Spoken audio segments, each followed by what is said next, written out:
morning. My name is Matt Rossetti, and I am here with my good friend and partner, Sung. We're going to go through something that's probably a little bit different from what most of you came here for, and has to do with the venues and the entire support that can enhance and will enhance the entire industry of esports. We're going to go through a bit of a presentation, and then we're going to sit down and have some Q&A. Yes. Go ahead, sir. So the venue, the esports venue, has been talked a lot from many different people, but still it's not been really touched in depth. And then we try to cover, pretty interesting story about those venues. Start with how you have done so far. Next. Okay, the first section is evolution of esports venue. From the early 70s, your game industry sort of started and then growing and growing, and esports has become pretty mainstream of the, not really the traditional sports, but to pretty good business and industry through carrying until this year, the 2017. And there were pretty notable moments throughout the last 40 years. The esporting venue, basically, we can think of three different types of esporting venue. The first one is a convention center base. So this convention center base is sort of the largest space without having anything, something like the place we are having a presentation here.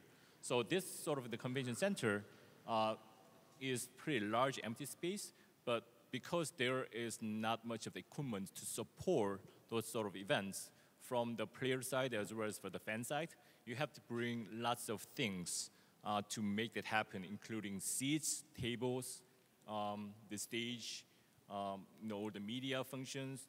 Those kind of things needs to be required to make the events happen. Can show you some of the example. Things like DreamHack Austin 2016 that happened in the Austin, Texas, in the United States. As you see on the picture, this one is more the playing style. There are not many spectators to watching this kind of things. This is pretty much like a training center sort of section, having a whole bunch of people, like 100 of people playing each other on the event floor without having more of the spectator. But the second picture over here is a Big House 7 at the Cova Center, Detroit, Michigan. We are from Detroit. This is just right next door. There are people watching the game or playing the esports from the floor with more of very loose seating or the temporary seating with the stage at the end. So this is kind of your start of the esporting venue thought, how to make the esporting events happening in the larger space, in the venue side.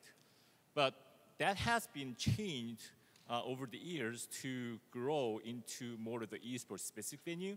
So esports specific venue still is very much publisher driven or the media driven.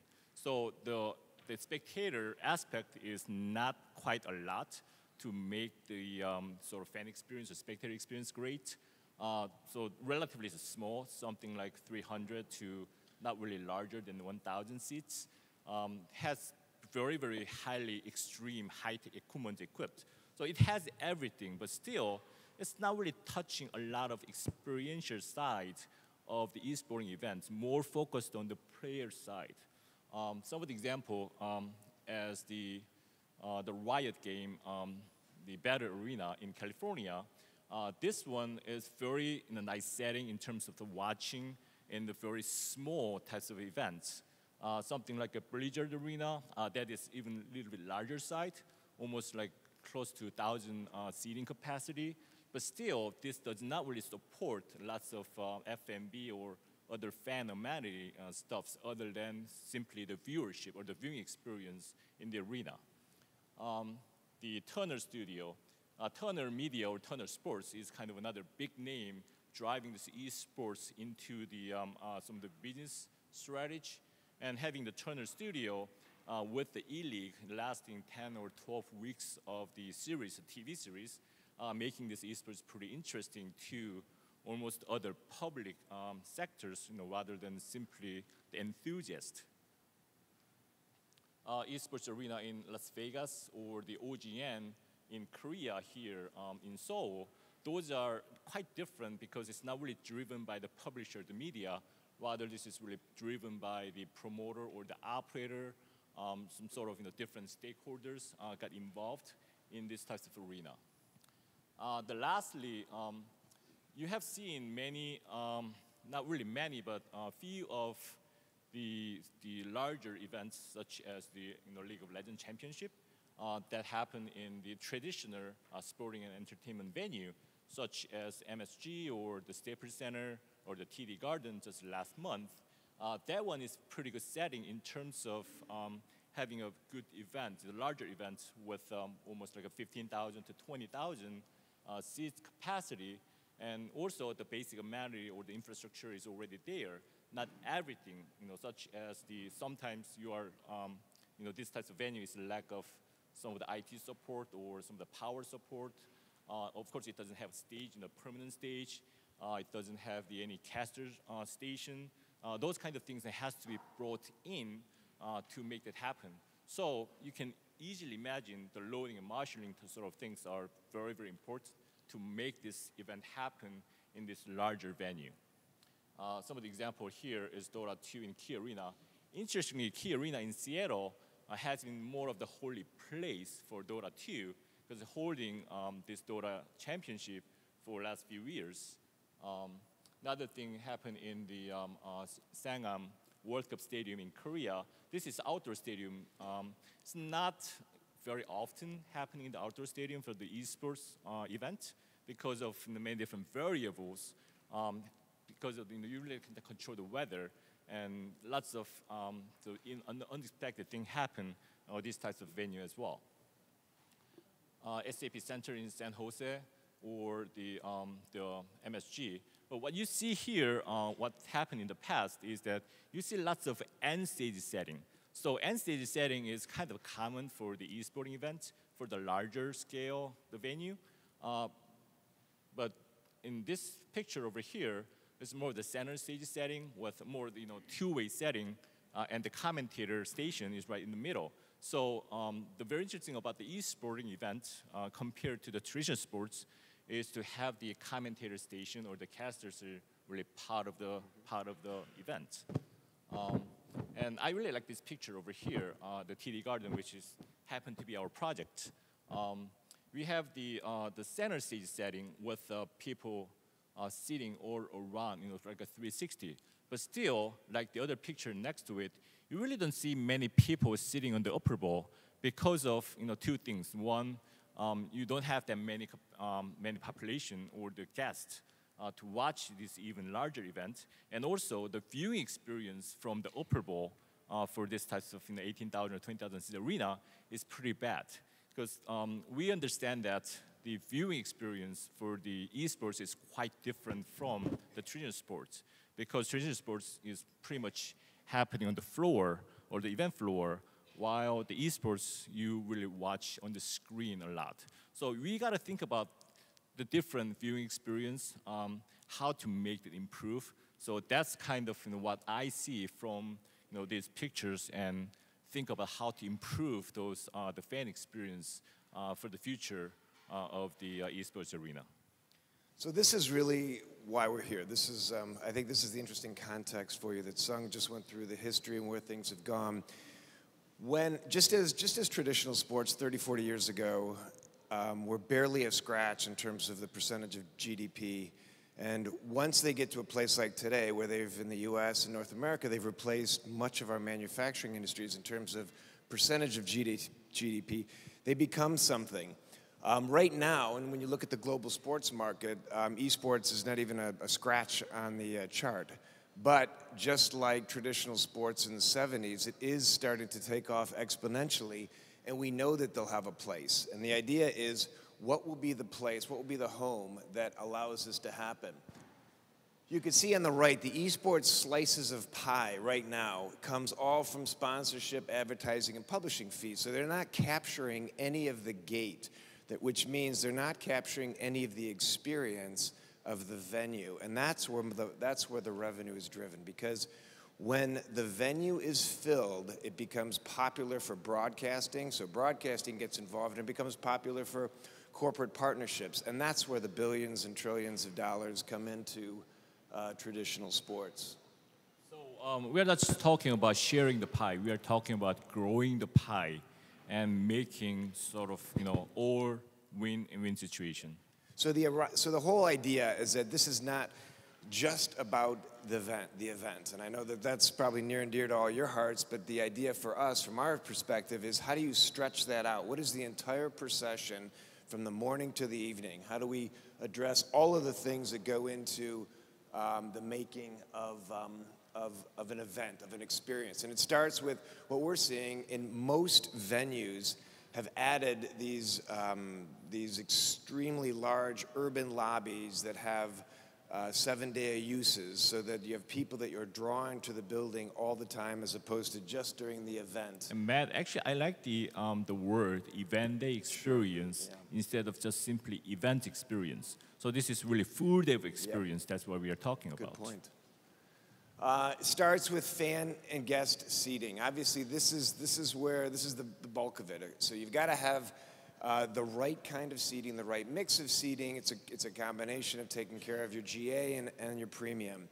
Now, as Sung pointed out in a couple of these slides, when you start looking at these big arenas and stadiums, and you start looking at the upper decks and how far away they are for an e-sport event, that's what we're going to show you the difference, because we've been developing something specific for the sport that we think is going to be transformational. But again, the fan guest experience, you got to have different kinds of products. People today don't want to just get bucketed into a seat. It's about movement, it's about amenities, it's about dining and eating, etc. So we know that, when we watch the esports in the venue, you're just sitting like this and just watching the screen, like this. But we don't want that happening all the time in next 5 years or even next 10 years. You gotta provide even more the diversification of the viewing products. So the building becomes an extension. All around, inside the bowl, outside the bowl, we'd have dining experiences that are not the old opening in a slot in a wall where you don't see what's being made, how it's being made, or have any experience with who's making it.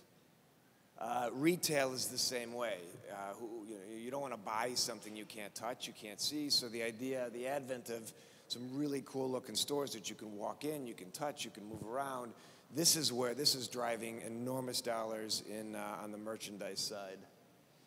And of course, corporate sponsorships. The idea that it's not just a name slapped up some building, it's the idea of creating neighborhoods and zones that can be owned by a corporate partnership. What we did for the Daytona International Speedway literally ended up driving 5 times the revenue because of these neighborhoods. And that you're talking about $500 million versus an anticipated $100 million. It goes a long way to financing a building. Again, the neighborhood is not just in the outside, it's throughout the entire concourse, the clubs, everything follows in line. So as we get to discussion on some of the inside, some of the components, we're going to walk through 5 of these components that make up the importance of what has to go on inside the venue. So we just talked about the fan and we just talked about the sponsorship. Those are very much tied into what we have shown the graph about the revenue stream or revenue structure. So those fan or sponsorship is very, very big component for creating those or even making the balancing out of the revenue stream of the esports compared to the traditional sports. But if you think about just fan and sponsorship, that doesn't really make the esporting venue working, for your future as well as the road to the Olympic Games either. So that's how we come up with some sort of the global policy or global standard come into play with those 5 different components, which start with the event organization. So start with the event organization. Again, we keep thinking about why sports event, the venue is so different from the traditional sports event. Things like the screens, things like a caster being part of the event, things like the viewership, and also the players, humanity things. For now, really the esports athletes, there are lots of discussion about, even we heard yesterday how the esports can be really compared to the physical, the aspect of the sports, of the esports as well. But the team, the players area is very, very important component to support those athletes to make the even better events with the locker rooms and the lounge space, and the press and media is another very important the components of the arena, of the venue, having the broadcasting booth and the interview and AV control. Even though these are not really seen by the public, but this is a very important component to support all those events. The operation support, not to mention the backup house, event support, or the loading and marshalling. If we don't have those kind of things in place and having the right regulations and right policy to make that happen for almost every the esports, esporting venue, you really cannot make the esports really grow to the certain level that you want to be in the future. That makes, again, the esports, the venue, the arena, the being really, well, it's already global, but really helping road to the Olympic Games. So we're going to talk a little bit about that solution we mentioned. So this is something that is a prototype that we've been developing for a number of years, and we think it's going to be just spectacular for the esport world.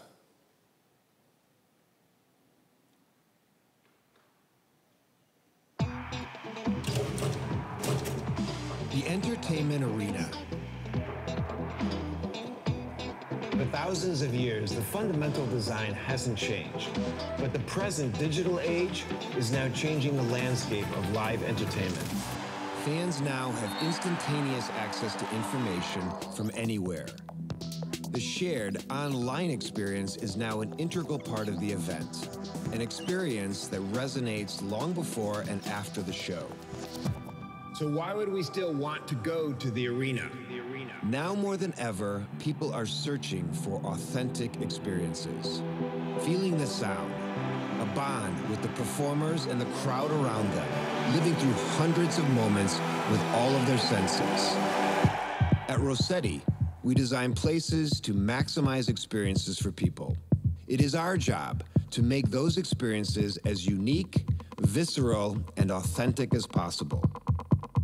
This quest has led us to a new design, a design that will change the game forever. In the traditional arena, the seats in the upper bowl are completely disconnected from the performance.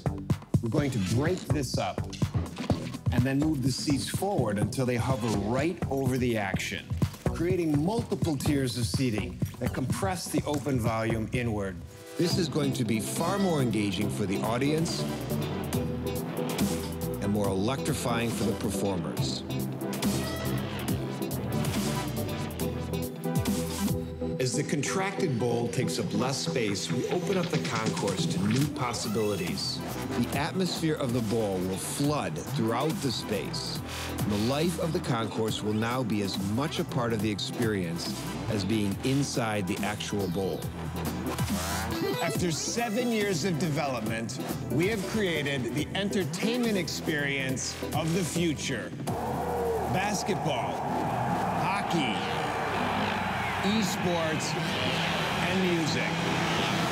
Ladies and gentlemen, welcome to the Inverted Bowl.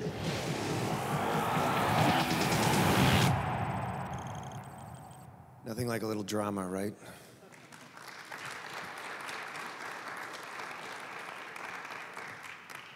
So you see our quandary, right?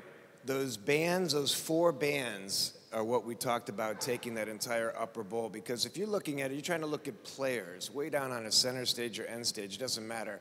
They are like ants. So the only way to do that is to get rid of the upper bowl, as we did, bring it forward. So essentially, they're no different any longer than sitting up at the top of the lower bowl. So you've got great proximity, not only to the players and the performers, but what else this does that we really love is the proximity and the feeling of intimacy within the space for everybody. Now everybody feels a part of something bigger. It's that notion that you came there for some kind of a tribal experience. You could stay home, you could watch this online, you could watch it in a number of different ways, but to come and go through all the stuff you have to go through in terms of parking, getting there, etc., it's that much more worth it. So one of the biggest goal, for this types of solution is to grab the people from their living room to the venue.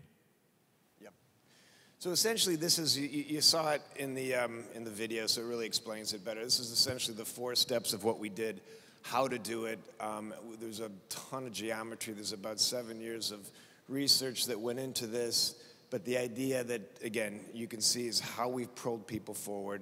There's issues with sight lines, safety, viewing. The viewing experience is really number one. There's 5 elements to this, but the idea that we started with intimate viewing to make sure that things could pull everybody in close was really number one. And then essentially, this is just kind of technically how we show it.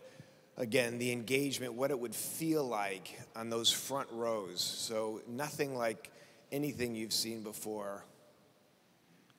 So like I said earlier, for the viewing experience for the esports, it's not just simply about viewing on the floor. It's also viewing to the screen. So how you can get the better angle, how you can get the proximity to the seating from to the screen from the seating. So that's how we can accomplish those kind of very basic concept of the esports viewership by having those kind of the invertible. We also thought it'd be really interesting if we could provide almost like a double experience. So when you're inside these mini concourses outside the bowl, there's another screen, that scrim, that goes all the way around the exterior of the building so that there could be tournaments and other highlights and things happening where people can abscond or get control of a portion of that screen and practice while the main event is going on inside.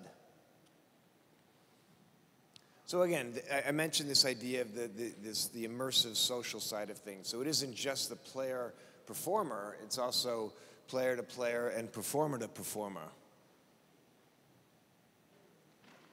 And again, the idea of what it might feel like inside the venue, inside these concourses. So on the left side, you've got the circulation, you've got that scrim that I talked about. On the right side, you look in and you're looking in through the building, so it's wide open. You never miss a moment of what's going on.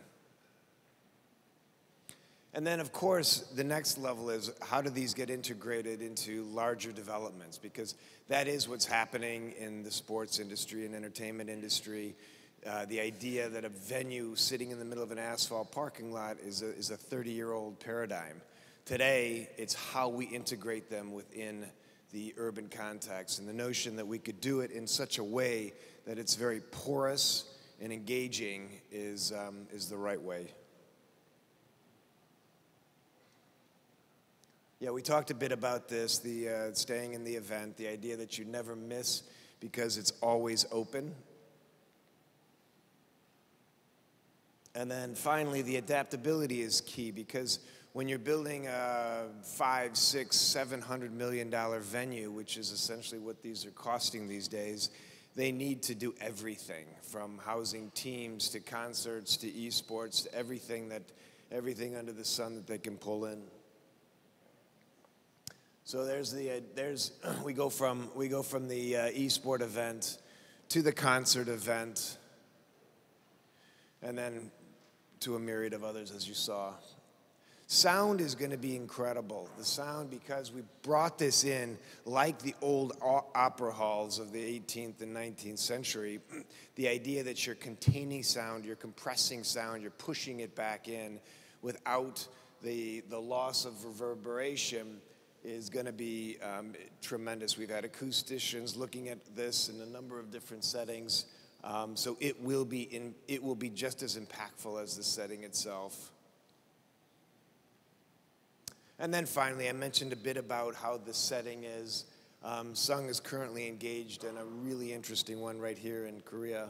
So beyond what we just discussed so far, what's interesting, with the esports is the esports has to be really communicating with the community.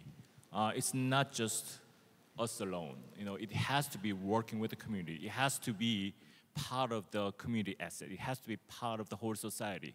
It's not just simply for the esports enthusiast. So the project like this, this is happening in Korea. We can think about the arena, which can be used for the esports, can be used for the different types of things that really be part of the community asset.